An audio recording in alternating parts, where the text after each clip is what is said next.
Dani? Viplav, tu es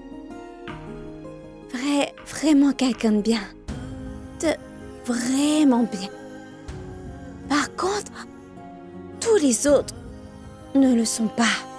Ils mentent tous. Tu ne peux faire confiance à personne.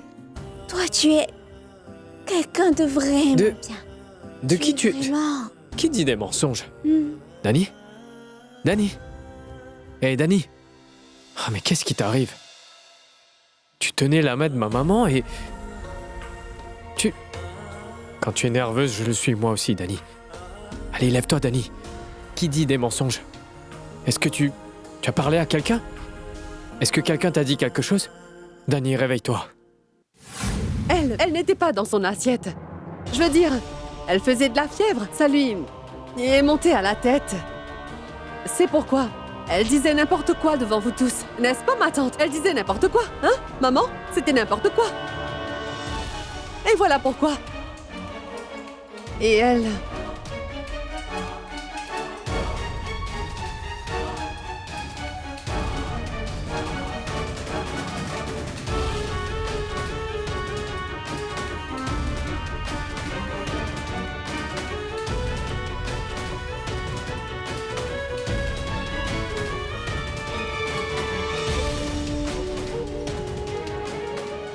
Oh waouh, Dani!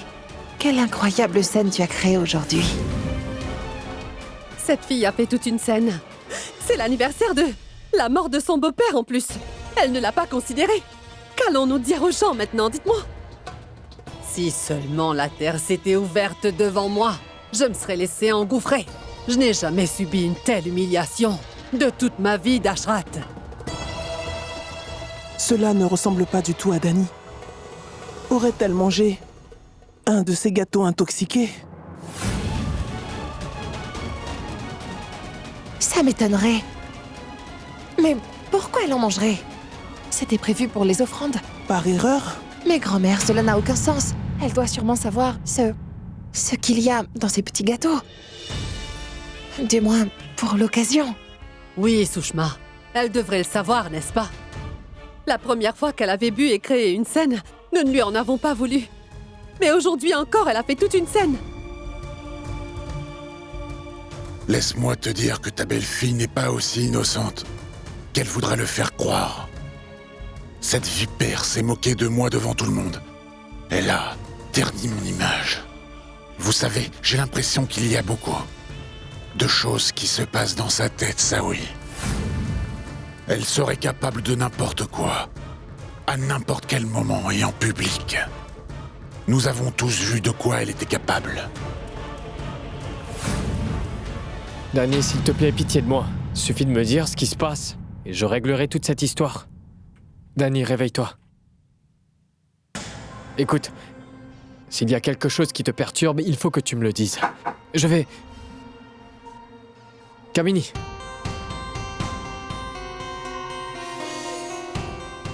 Puis-je aider? Tu veux que je lui fasse une soupe? Elle doit reprendre des forces. Dani s'est endormie, Kamini. Plus tard, peut-être. Viplav, tu ne devrais pas te stresser. Je comprends parfaitement ce que tu traverses en ce moment. Mais ne te laisse pas abattre. Toute la famille a besoin de toi. Ton grand-père, ta mère. Et bien sûr, Dani encore plus. Écoute, s'il te faut quoi que ce soit, si je peux t'aider de quelque manière, tu n'as qu'à me le demander.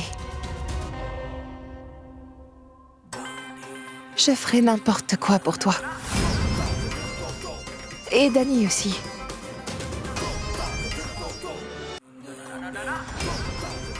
Je le sais. Merci, Kamini. Tu as toujours apporté ton soutien à ma Dani. Sache que je l'apprécie énormément. Mais je sais très bien qu'il y a quelque chose qui perturbe beaucoup Dani. Et cela me perturbe également. S'il y a quelque chose que tu veux me dire, dis-le-moi, Dani. Oui, Viplav. Je l'ai remarqué. Elle m'a semblé très perturbée. Ce matin, j'ai remarqué qu'elle était tendue et je lui ai demandé ce qui n'allait pas. Mais elle ne m'a pas répondu. Elle avait un comportement très étrange. Tu n'as pas remarqué? J'avais comme l'impression qu'elle était peut-être intoxiquée. Je veux dire, un peu saoule. Il se peut qu'elle aurait bu de l'alcool. Non. Je ne le crois pas non plus, ce n'est pas son genre et je devrais peut-être me taire. Car c'est une affaire qui ne vous concerne que tous les deux. Mais lors d'une dépression, une femme peut se tourner vers l'alcool. Non, non. Je ne crois pas. Ça ne ressemble pas du tout à Dani. Ce n'est pas son genre, dépression ou autre, tu comprends? Je sais, Viplav, t'as raison. Je sais parfaitement qu'elle est une fille respectable et qu'elle a du bon sens. Mais qui sait pourquoi, tout dernièrement, elle a un comportement plutôt bizarre. Elle s'exprime de manière bizarre. J'espère seulement qu'elle ne consomme pas d'alcool ou de drogue. Écoute, Viplav, tu devrais t'occuper d'elle, tu le fais si bien déjà. Mais tu devrais garder un œil sur Dani pour voir si elle ne boit pas ou... Kamini, on en reparlera plus tard, d'accord? Je voudrais juste passer un moment avec elle. Bien sûr, Viplav. Je suis juste venue voir si t'avais besoin de quelque chose. Non. Viens, je vous laisse.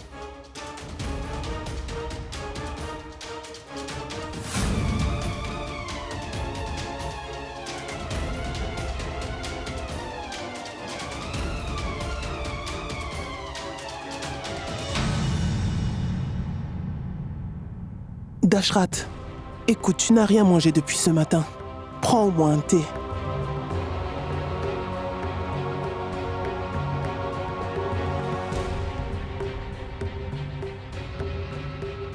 Grand-père, je te présente des excuses de la part de Dani. Je vous dois tous des excuses. Je ne peux pas vous dire ce qui s'est passé, mais ça n'aurait jamais dû arriver. Et je vais en parler avec Dani, grand-père. Je ne comprends pas pourquoi Dani a agi de cette manière. Je ne comprends pas ce qui a pu la pousser à se comporter de cette manière envers nous tous. Elle a porté de fausses accusations contre nous tous. Des accusations sans aucun fondement. Qui plus est, le jour d'une cérémonie de prière très importante, elle m'a insulté, moi. Elle a insulté tout le monde. Elle a humilié notre famille et elle s'est moquée de moi. Non, grand-père... Dites-moi ce qu'elle peut avoir contre cette famille. Grand-père, elle n'a rien contre vous. Ce n'est pas du tout le cas. Elle... Tu essaies de justifier ses actions, Viplav. Tu cherches à la défendre. Cette fille a vraiment dépassé les bornes, Viplav. Vraiment. Elle dansait comme une folle. A-t-elle perdu la tête?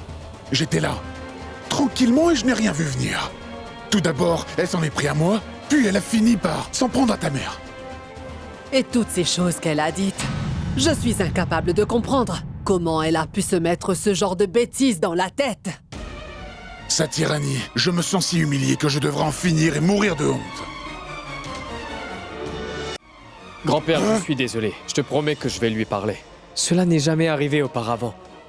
Et ça ne se reproduira plus. Viplav, est-ce que tu peux me dire comment je vais faire pour rétablir mon nom et rétablir la réputation de cette famille? Après ce qui vient de se passer. Et le moment est venu de prendre une décision importante. C'est très important. Rien que le fait d'y penser, cela me fend le cœur. Écoute-moi, il est on ne peut plus clair que Dani a quelque chose contre nous. Elle ne nous considère pas comme les siens, ni cette maison comme étant la sienne. C'est pas grave. Vous devriez partir et vivre séparément.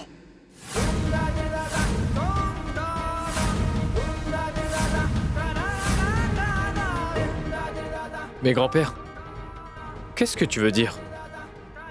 Tu veux que je parte d'ici? Ne t'inquiète pas, grand-père. Je te l'ai dit. Je parlerai de tout ça à Dani. Cela ne se reproduira plus jamais. Et je ne le permettrai pas. Écoute, fiston. Tu dois essayer de me comprendre. Tu ne dois surtout pas le prendre mal. Pour préserver l'honneur et la fierté de ma famille, eh bien, je serai prêt à tout. Je prendrai la vie de quelqu'un, je sacrifierai la mienne.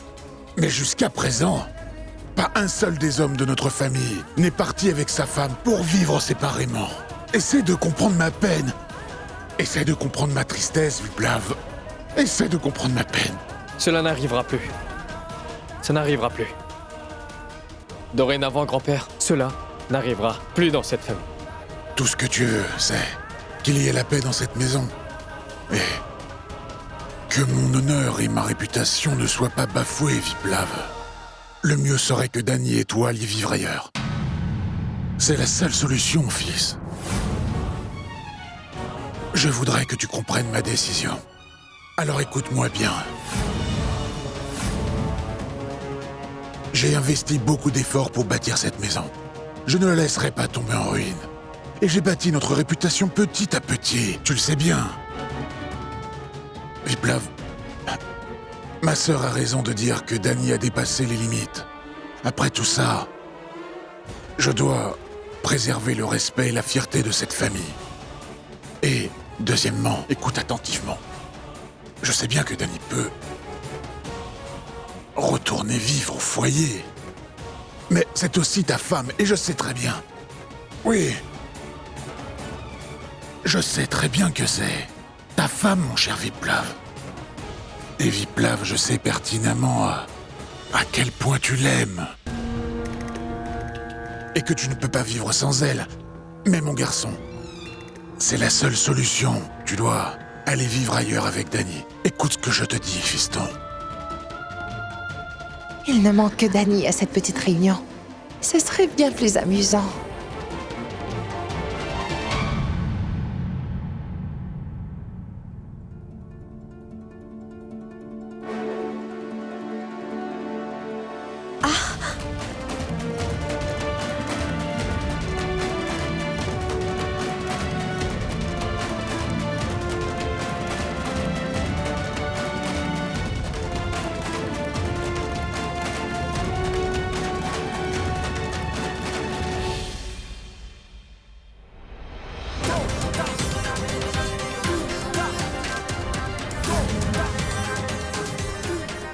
Dany?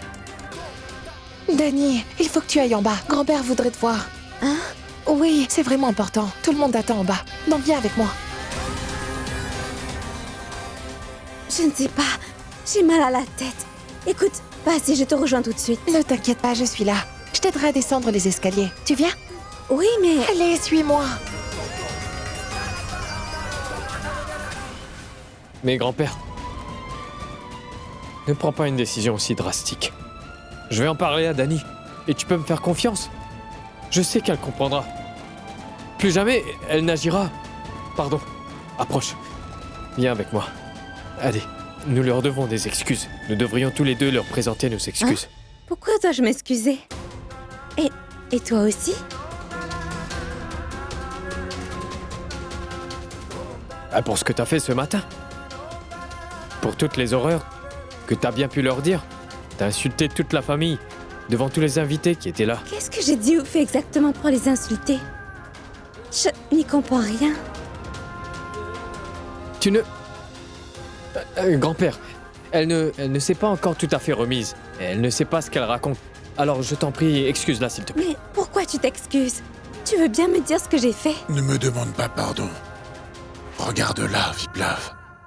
Elle n'est même pas consciente de la gravité de l'erreur qu'elle a commise. C'est sans doute moi le fautif. La faute de Dashrath Tripathi. C'est la faute de Sushma. C'est la faute de Kanax. La faute de ma sœur. Très bien. Nous avons tort. Et Dany n'a rien fait de mal. Écoute, elle est encore dans les vapes. Crois-moi, elle ne va pas bien. Alors elle ne réalise pas bien ce qu'elle raconte. Tu dois me croire, grand-père. Fiston, si elle ne va pas bien, alors tu devrais l'emmener au foyer et elle sera parmi les siens. Elles s'occuperont d'elle. Emmène-la. Non, non. Grand-père, je veux pas aller au foyer. Pourquoi je dois y aller? Qu'est-ce que j'ai fait de mal? Bien, c'est la décision de papa et elle est finale. Non, non. Non, Dany. non, quoi? Ne dis rien. Devrais-je Laisse-moi partir? faire. Hein? C'est ce que tu voudrais? C'est ce que tu... Reste tranquille et laisse-moi gérer ça. Grand-père, écoute. Assez. Je ne veux vraiment plus rien entendre. Ça suffit comme ça maintenant, tant que la tension qui règne ici ne se dissipe pas. Je resterai dans le temple.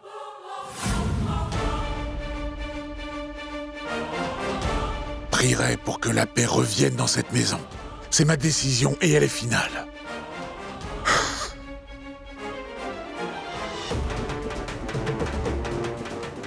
Écoute, essaie de lui parler. Il faut qu'elle comprenne. Sinon, ça va mal finir. Tu vois?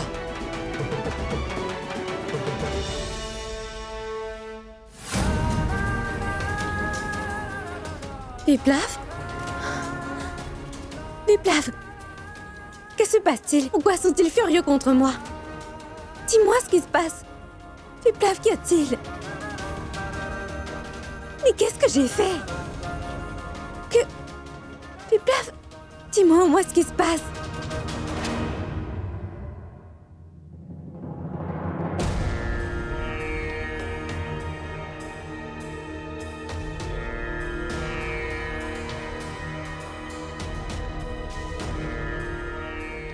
Grand-père, Je ne veux rien entendre.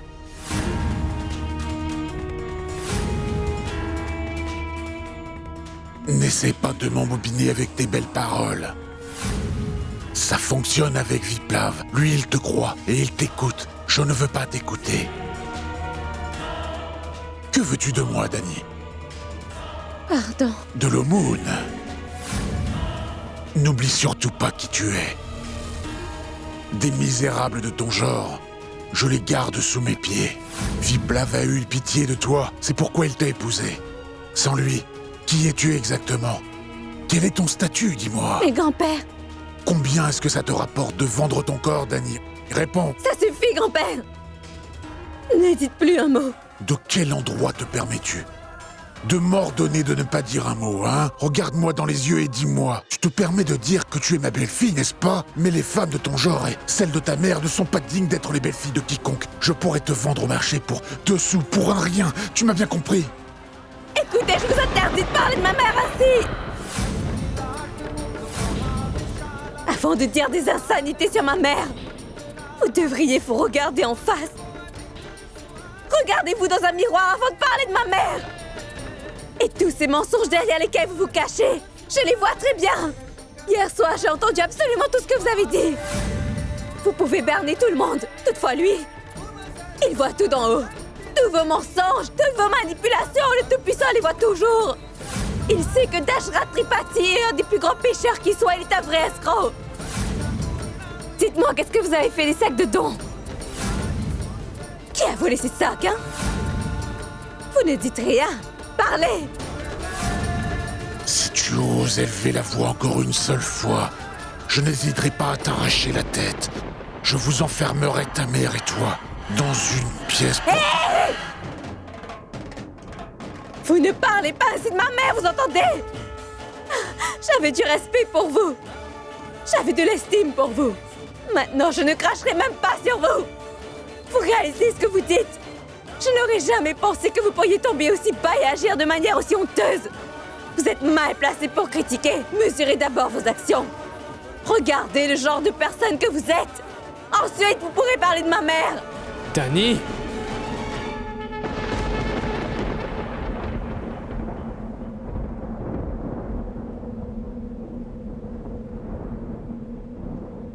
Tu as levé la main sur mon grand-père? Si je ne l'avais pas vu de mes propres yeux, je n'aurais jamais cru. Tu étais venu pour t'excuser, non? Alors qu'est-ce que c'est que tout ça? C'est vrai, j'étais venue pour m'excuser, Viplav. Je suis venue pour ça. Mais je ne le ferai pas. Tu crois connaître ton grand-père, mais il n'est pas celui que tu crois. À vrai dire, c'est quelqu'un d'horrible. Laisse tomber, fiston. Elle est encore très jeune. Alors pardonne-lui. Elle ne réalise pas ce qu'elle a fait ou les choses qu'elle est en train de dire là. Tu réalises ce que tu as fait? Est-ce que t'es malade, Dani? Et si quelque chose te préoccupait autant, t'aurais pu venir m'en parler, Dani. Mais au lieu de ça, tu es là à attraper mon grand-père par le col. Mais comment est-ce que tu peux te montrer aussi irrespectueuse? Et pourquoi? Cet homme n'est pas quelqu'un d'honorable. Il disait vouloir construire un temple pour les veuves. Et là, il ose traiter ces mêmes veuves de prostituées. Super! Dani!